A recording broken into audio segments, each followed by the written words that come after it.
डिंडौरी में एनडीटीवी की खबर का बड़ा असर हुआ। खरीदी केंद्रों से धान का परिवहन शुरू हुआ है और परिवहन नहीं होने से धान खुले में पड़ा हुआ था। बारिश के अलर्ट से सैकड़ों किसान चिंतित भी थे।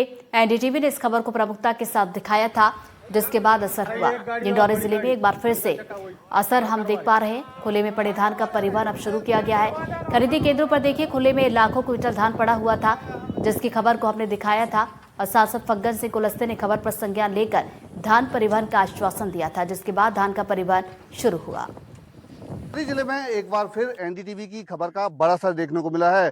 एनडीटीवी में धान खरीदी केंद्रों में परिवहन व्यवस्था ठप हो जाने की खबर प्रमुखता से दिखाए जाने के बाद अब धान खरीदी केंद्रों में परिवहन का काम तेजी से शुरू हो गया है। आप तस्वीरों में देख सकते हैं, यहाँ पर इस वक्त हम मौजूद हैं लालपुर धान खरीदी केंद्र में, और इस धान खरीदी केंद्र में सैकड़ों क्विंटल धान खुले आसमान के नीचे पड़ा हुआ था। धान परिवहन जो है समय पर नहीं होने के कारण इसका खामियाजा जो है कहीं ना कहीं यहाँ की समिति को भुगतना पड़ रहा था। लेकिन जब एनडीटीवी ने इस खबर को प्रमुखता से दिखाया, इस पूरे मामले को कलेक्टर के संज्ञान में लाया, जिसके बाद कलेक्टर अंजू पवन सिंह भदौरिया ने इस पूरे मामले को गंभीरता से लिया और जो नागरिक आपूर्ति निगम विभाग के अधिकारियों को दिशा निर्देश दिए, जिसके बाद अब यहाँ धान खरीदी केंद्रों में धान परिवहन की जो व्यवस्था है वो सुचारू रूप से शुरू हो चुकी है और इस धान खरीदी केंद्र से करीब 80% धान का उठाव हो चुका है। तो धान खरीद केंद्र के यहाँ कर्मचारी हैं, उनसे हम बात करते हैं, जानने की कोशिश करते हैं।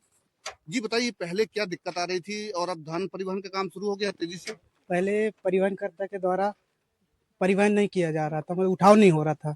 अब है तो जब से आपके एनडीटीवी न्यूज चैनल जो आप माध्यम से जो जब चला है न्यूज, तब से तेजी से उठाव हो रहा है लगातार। और अभी अब तक लगभग हमारे केंद्र में 80% उठाव हो गया है। 3000 क्विंटल शेष है अभी तक, आज तक की डेट में। खबर दिखाए जाने के बाद कितना क्विंटल धान का उठाव हो गया, कितने ट्रक लगे, कितने क्या हुआ, पूरा बताइए। आपके खबर चलने के बाद लगभग 17 से 18 गाड़ियां लग चुकी हैं, जो कि अभी ये 2 गाड़ियों का भी टीसी नहीं जारी हुआ है। 3000 क्विंटल लगभग शेष है। आज या कल तक लगभग 100% होने की चांस है, अगर गाड़ी ऐसी लगातार लगती रही तो। पहले क्या दिक्कत जा रही थी जब धान का परिवहन नहीं हो पा रहा था? क्या दिक्कत हो रही थी? दिक्कत हमारे केंद्र में पूरा फैला हुआ था। जितने जो उपज थे वो पूरा फैला था, उठाव नहीं होने के कारण स्लॉट भी बुक नहीं हो रहा था। जी। तो क्या लगता है एनडीटीवी ने जब इस खबर को दिखाया तो अब परिवहन का काम? जब से एनडीटीवी ने खबर दिखाया तब से परिवहन का काम लगातार बढ़ गया है। और अभी अब तक एनडीटीवी का धन्यवाद। क्या नाम है आपका? अंकित कुमार। क्या है? यहाँ का कंप्यूटर ऑपरेटर। धान खरीदी केंद्र के प्रभारी भी हैं, उनसे हम बात करते हैं। ये पहले क्या दिक्कत जा रही थी और अब क्या परिवहन का काम शुरू हो गया? जी सर, पहले परिवहन नहीं हो रहा था, अब परिवहन शुरू हो गया। एनडीटीवी ने जब इस खबर को दिखाया उसके बाद कितना धान यहाँ से परिवहन हो चुका है और पहले क्या दिक्कत जा रही थी बताइए। पहले गाड़ी नहीं लग पा रहे थे, अपनी गाड़ी 18 गाड़ी लग गई। 18 गाड़ी लग गई जी। पहले दिक्कत क्या हो रही थी? गाड़ी नहीं, परिवहन नहीं हो रहा था। तो धान सूख रहा था, क्या हो रहा था? सूख रहा। अब परिवहन का काम शुरू हो गया तेजी से? जी। क्या नाम है आपका? हेमराज सिंह दुर्वे। क्या है? प्रभारी। तो ये थे धान खरीदी केंद्र के कंप्यूटर ऑपरेटर और जो केंद्र प्रभारी हैं, उनका साफ तौर पे कहना है कि एनडीटीवी ने जब इस मामले को प्रमुखता से दिखाया, जिसके बाद धान खरीदी केंद्रों से जो परिवहन व्यवस्था ठप पड़ी हुई थी, वो परिवहन का काम अब दोबारा तेजी से शुरू हो गया। तो कहीं ना कहीं कलेक्टर ने इस पूरे मामले को गंभीरता से लिया था, जिसके बाद धान परिवहन का काम जो है तेजी से शुरू हो गया है। तो जो धान खरीदी केंद्र के जो कर्मचारी हैं, उन्होंने एनडीटीवी को धन्यवाद भी दिया है। अंबिकापुर से खबर, जब श्याम बिहारी जायसवाल का बयान। जी हां, अंबिकापुर मेडिकल कॉलेज की हमर लैब पर उनकी तरफ से बयान आया है और 100 से ज्यादा प्रकार की जांच नहीं होने पर उन्होंने बयान दिया है। कहा कि पिछली सरकार में भ्रष्टाचार हुआ था और लीजेंड खरीदी में 600 करोड़ का घोटाला हुआ था।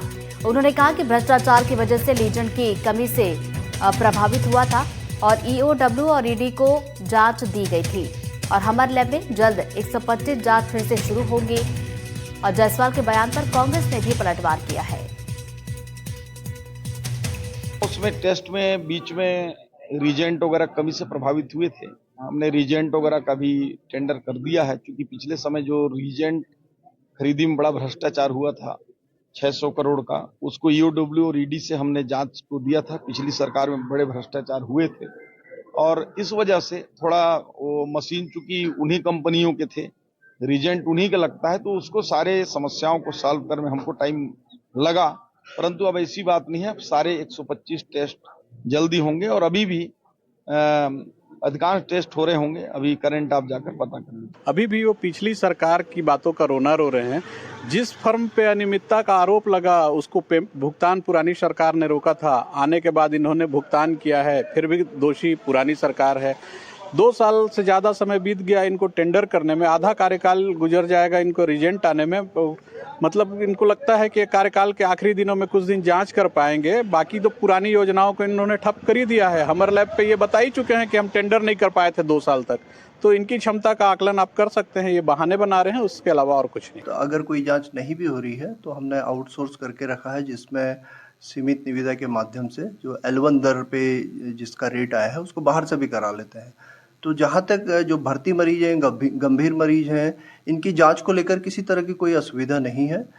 चूँकि अभी हम सेमी ऑटोनलाइजर से करा रहे हैं, जिसमें बहुत ज़्यादा जांच नहीं हो सकती है। इस कारण से जो OPD मरीज हैं उनकी अभी हम जांच नहीं कर पा रहे हैं, लेकिन उसकी भी मशीन अभी स्थापित हो गई है लैब में और उसके रिएजेंट्स को परचेस करने की प्रक्रिया अभी चल रही है। मुझे लगता है 1 आध महीने के अंदर ये सारी समस्या हम सॉल्व कर लेंगे।